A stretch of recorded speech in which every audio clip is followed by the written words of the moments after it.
The Meredith family was an ordinary one: a father, a mother, and 4 children, 1 boy and 3 girls, all between the ages of 8 and 14. The boy, the youngest, was 8 years old.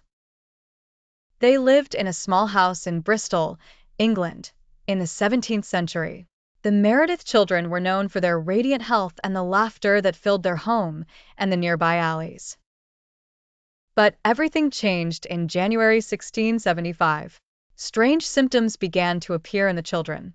Initially, it was just a headache, specifically on one side of the head, which eventually extended to their limbs, eyes, and mouth, growing more intense over time. Then came the convulsions, resembling those of epilepsy. Each child would experience these seizures one after another, with only a week or less between episodes. This was according to the doctors the worried parents had brought to their home. But the pain and convulsions were just the beginning.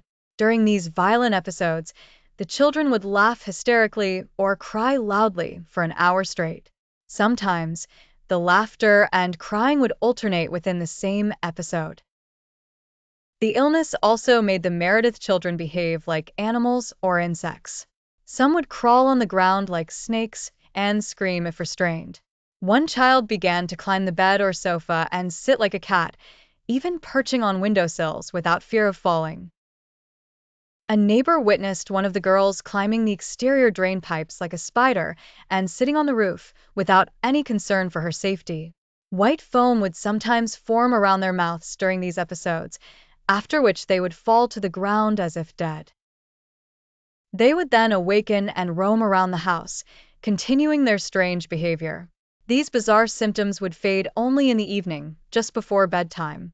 During most evenings, they would become normal children and sleep soundly, only to wake up to a new episode with the sunrise. Concurrent with these symptoms, the Meredith children exhibited strange abilities. One of the girls began to speak in an unknown language, as if reciting some form of spell or prophecy. She predicted her own death and other future events, none of which came true. Another child would occasionally vomit small nails, which, despite their sharpness, did not seem to harm him. The family's plight became the talk of the town, and eventually all of England. Bishops and doctors visited daily. The bishops offered prayers and exorcisms to expel any evil spirits, while the doctors tried various diagnoses and treatments, all to no avail. Despite the widespread belief in witchcraft, no one blamed witches for these occurrences. Some doctors claimed it was a specific medical condition or a psychological issue, affirming that the children were not faking their symptoms but were mentally absent during the episodes.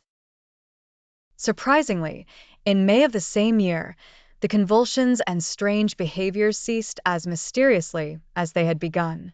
The Meredith children returned to their normal lives and grew up healthy, living into old age without any recurrence of the illness. They had families of their own, and none of their children displayed the strange symptoms they once had.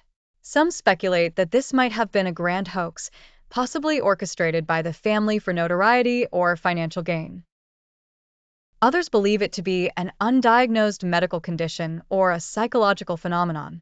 Regardless, the story became legendary, used by some parents to scare their children into good behavior, lest they face a fate similar to the Meredith children.